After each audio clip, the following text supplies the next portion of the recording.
I'm Mason Mount. You're listening to the London is Blue podcast.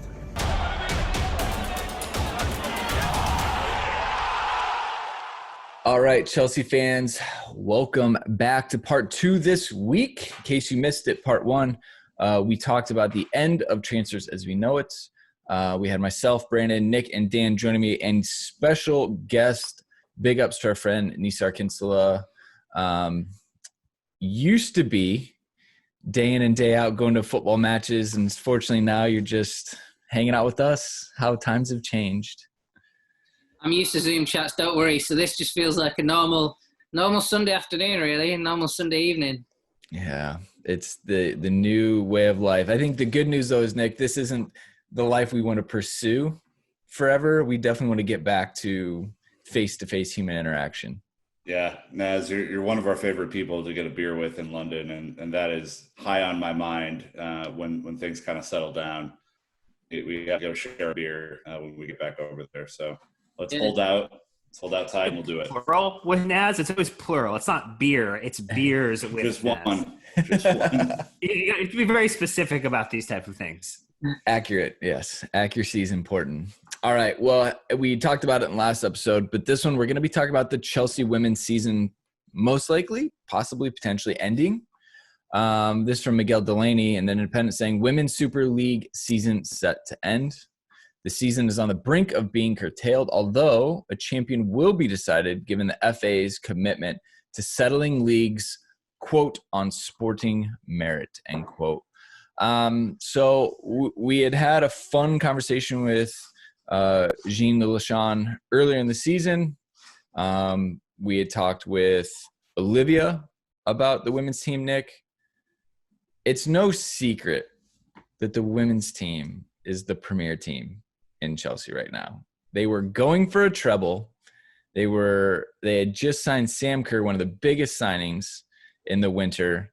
They've now added Bayern Munich's captain, Melanie, I'm not going to say her last name, out of respect to her. Smart. This team is continuing the momentum, and it has all come to a screeching halt, sadly. Yeah, I mean, think about this. The club had just won the Conti Cup, which had kind of been evasive over the years in terms of a trophy. Yeah, so they'd won that. They'd beaten Arsenal for the third time in a season, which is tremendous. And they're a top three rival with City for Chelsea. They were on their way in the FA Cup, and they were on the way in the league. And it's interesting, Naz, because this team was not supposed to be a treble contender at the beginning of the season, but they'd certainly kind of proven it on sporting merit, if that's the that's the kind of key phrase that we're using here. Throughout the season, it's probably the best women's team in the league and in the cup competitions. Yeah, probably. And Arsenal was so good last season, and they've got, a superstar up front. So, yeah, it wasn't easy, and it's never easy. And it's always a three-horse race. And it's basically decided in the games between Man City, Chelsea, and Arsenal. And that's kind of how it goes every single season. And Chelsea have got really good in those big games, getting on the right side of it very often, not dropping points against the lesser opposition, because pretty much everyone's lesser opposition. Maybe Man United and Everton are okay. Spurs are okay now. Both of those two got promoted, Man United and Spurs. So, yeah, it's kind of the way the league is, really. And I think Chelsea, probably are a good shout, and they would win it on points per game, weighted points per game, which is how the league will be decided. But I think that there will be as well a little bit of sort of a tinge of sadness about it, because I think that it was very much up for grabs, and Man City were right in the mix, and Chelsea could have dropped points. I think Chelsea's season would have been decided on games against Tottenham and Everton in the run-in. They also had Everton in the cup competition as well. They were the toughest games, and Man City had to play rivals Man United as well. So you could have seen a great story. And the important thing about football is these stories, like when a rival denies you a title and then you go back the next season and do them in.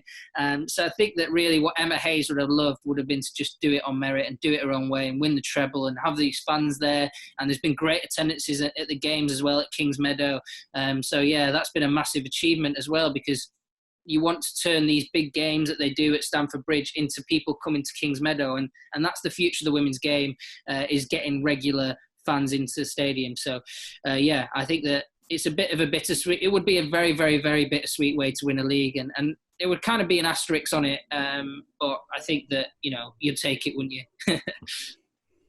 Yeah, I think we would. And the challenge is to that point there is that, you look at where this team was heading, look at some of the performances we were getting game in, game out from players like Bethany England, who just couldn't stop scoring. It basically was, just with the London buses phrases, like that she just basically was just doing it for fun at certain points. When you needed her in any moment, she was coming up with one.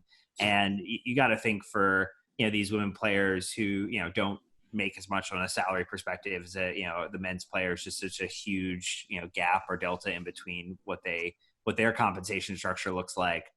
It's unfortunate because they were, in my mind, we were going to win all three. I just I don't think it was out of the question that we would have won the FA Cup, and we would have knowing that we'd beaten Arsenal 3 times. We had gone 1-1-0 with City because we had drawn them once and we had beaten them once. So I think very much should showcase that we were the better team, or most days out could go beat at least the best domestic sides. Nick, I know that we struggled a little bit in European conquest. So 4 titles or 4 trophies were not going to happen, but that's okay. Well, I mean, it's interesting though, Brandon, right? Because let's say that Chelsea win it on merit. There's automatic qualification to the Champions League next year, which is what Emma Hayes really wants to focus on. We kind of know that. So I think Chelsea are pretty safe, both men's and women's, with whatever happens, to go to Europe next season if they do end the leagues early. It's interesting because you take a look at placement, and if it's points per game or whatever, I think if you're Arsenal and you miss out on that spot after being, really good, I mean, it's a 3-horse race, like Matt said. It has to be gutting to maybe not make Europe next season because you're kind of out of that running. So I don't know. I would be pretty disappointed. I think it's such a close race that, it's not like the men's side where Liverpool is so far ahead that you could kind of easily make a determination on who gets the title. But yeah, the weighted points per average is tough.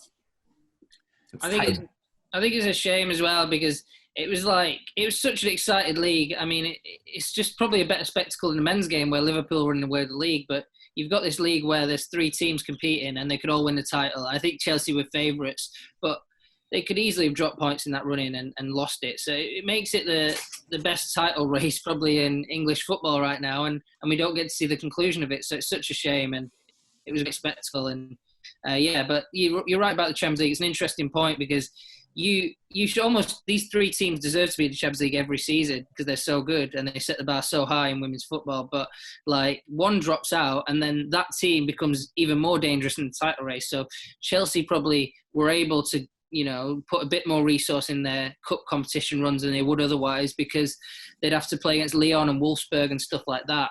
So yeah, the Champions League situation's a bit strange in women's football in that is almost like one great team has to sit out of it. But hey ho, that's the level of competition we've got now. Yeah, for those on the clarification point, the top 2 teams in the FA WSL move on to the Champions League. Yeah. So it's not a top 3 or top 4 like the men's side because they don't have that many teams on the table. Look, another big problem for them, unfortunately, is there was a lot of momentum behind this league. There's a lot of attention. There's a lot of support. Coming off the World Cup, that's a big boost.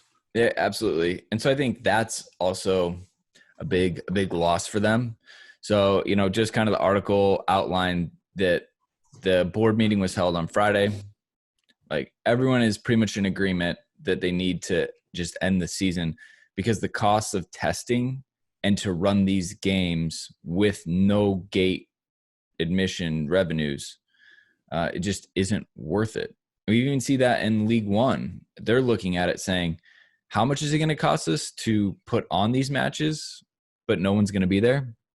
And so it's this, this cost benefit analysis that they're having to do, unfortunately. And, while it sucks that we're going to lose it, I'm interested to hear what their decision is to end it on sporting merit. But, hopefully not only the women's, again, championship, Premier League, League One, League Two, national divisions, whatever they are, we have to hope that these people in charge are making the right decisions so it can come back. And it can come back at hopefully a similar level to what we remember it as. Because if they can't safeguard what they have, like, it's all going to go away. And especially talking about the women's game, we know they're climbing a hill much harder than what the men have had. Obviously, the men have been doing it for over 100 years. The women are new. Women's sports is becoming more mainstream and things like that. Like, we've seen it in America. We have the best women's national team, and we struggle massively to have a league. They've started and folded many times. And so for this league and the Champions League and everything to really get up and running, they feel like they've got the right season now. It would be heartbreaking to see. And to your points earlier, Emma Hayes doesn't play for the domestic titles. She plays for the European titles. Like, we weren't in the Champions League and we're signing Ruta Guyton, Sam Kerr, and now Melanie Leupolz, these big-time European players. She wasn't doing it for domestic Conti Cup and stuff like that. She's going for the Champions League. And Chelsea have backed her, and if that dream can't become a reality, that would be just wildly devastating. Just a quick reminder of where the table is, right? Because I think it's important when we look at sporting merit. City played 16, points 40, goal difference 30. So pretty hefty. Casual 30. Casual 30. Chelsea, 15 games played. So they have a game in hand on City, 36 goal difference, 39 points. So hypothetically, you win the game in hand and you jump City. Even draw. Yeah. On goal, you can go up on goal difference. Yep, good point. And then the Arsenal women are 15 games played, 36 points, so 3 behind Chelsea and 27 goal difference. So the two beatings that Chelsea put on them, 4-1 and I think 1-0, something like that. That essentially is your goal difference right there. And during the season, there was a couple of blowout performances. So yeah, sporting merit would tip in Chelsea's favor, I think, like Naz was saying.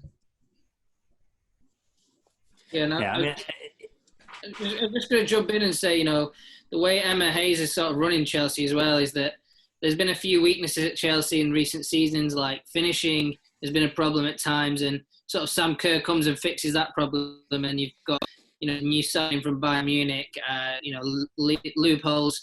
She'll be fixing sort of the midfield issue where they've kind of played a lot of defenders or moved, strikers into the wing positions and stuff like that. And she sort of fixes that issue. So it's all geared up towards that European push, as you guys are saying, where, that Lyon team seems invincible. And I think Chelsea want to make them sort of pay for dominating European football and sort of take some titles off them, which is a great way to, a great place to, go. And I think that it's not just Chelsea aiming for Lyon. Everyone's aiming for Lyon, but I think Chelsea probably got the best shot of shooting down Lyon and taking some titles off him. An angry Chelsea side, well-funded and well-trained and well-stocked, is not a side you want to go up against in most competitions. So very much looking forward to the return of European football for this women's team next season. But I think, when we talked with Phil, our friend Chelsea Youth, about the men's U23 U18 seasons ending, we talked about who the player of the season was, and I think could do that today. Talk about who would be the player of the season. I guess maybe the way to frame it, Naz, you think beyond Beth England, is there anyone else you would consider for the Chelsea Women's Player of the Season? Because I think it probably has to be her, but I'm also open to hearing a different point of view. Yeah, I'm pretty sure that she's the player of the season from what I've seen. It's kind of interesting, her journey, going from somebody who's less fancied, who is like an outsider with the England national team, and now she's possibly a player they can build around, although England have so many good strikers. But yeah, she's put herself right at the forefront, and her goals and where she came from. She was on loan at Liverpool and she did okay there, but she's really come out of her shell, and I've interviewed her this season as well, and she's just such a confident person and stuff like that. But yeah, she puts herself head and shoulders above. But Yeah, who else was good? I mean, Erin Cuthbert's always good when she plays. She's been in and out of the team a little bit, but I don't think we've seen the best of Sam Kerr, but there's some signs that, I think that certainly Emma believes that she's really going to become a big player. So it's interesting to see how she will link up with Beth England. It's always interesting when you've got two top strikers. And then there's Fran Kirby, who's been out all season, but she's a massive player. So, yeah, in the forward line, it's going to be very interesting. Ji So Yun's always an important player, technically gifted, probably dazzles everyone at training. So yeah, it's been there's been a lot to be positive about. I mean, you could even go into defence, but yeah, it's probably a bit beyond my expertise level, from what I've seen. But there's a lot of like talent there. Guro Reitan as well, the Norwegian international. She was a good signing. She's filled in some gaps there. So yeah, a lot of positives. Yeah, can't forget Millie Bright. She's probably my favorite player on the team, but I think it was her and Beth England that made the team of the season, I think, by the BBC. So yeah, I think there's a lot of quality there for Chelsea having the biggest goal differential and all that stuff, probably winning it on sporting merit. They only had a couple of players in the kind of final team of the season, which is interesting. Yeah, and a shout out to the unsung hero Drew Spence as well. It's probably a shame she's not had more England caps, because I think she's had a good season really. Where probably a less fancied player on paper, but she's probably put herself in the spotlight again a bit and had to fight for a place. She's had some clutch goals too. I mean, she really comes in the John Obi Mikel role as the closer. She does Swiss a great Army job. knife kind of execution. She would come in and just say, hey, I need something specific from you. Like, go do this. And regardless of what it was, whether it was like cleaning something up or, just adding a little bit more of an edge to the side occasionally and some on the one-on-one challenges, quite enjoyable to watch. Yeah, we've obviously been to Kings Meadow, and just, again, watching that team live gives such a different perspective that you probably don't get on the streams and things like that. But so much respect for Emma Hayes and what she's done. I mean, she's going out and her signings are so ambitious. But to you guys' point, Bethany England has stepped up big time. She's taken on that challenge and is crushing it. So I love kind of her story and what she's done this season. I think she deserves a lot of credit for it as well. But yeah, I mean, anytime you have rocks like the Captain Erickson and Millie Bright and players that you can rely on week in, week out, those are kind of the unsung heroes that do the dirty work that, usually doesn't get the same kind of merits and plaudits, but it's, Well, and I would say credit also to, and we talked about her initially, but Emma Hayes this season, when you think about how good the City team have been, how great Arsenal have been, just, to go against those two in terms of challengers, even with maybe a reduced schedule of matches because we weren't playing in the Women's Champions League. Like, those were some really tough games to be able to come back against the City team and 3-3 draw, which was important now more so to have that point on our kind of ledger, to be able to beat Arsenal multiple times with the quality of talent they have. Like, she had to come up with some really great game plans to do so, and that's, I think, a testament to just how good this team really is, from top down. Yeah.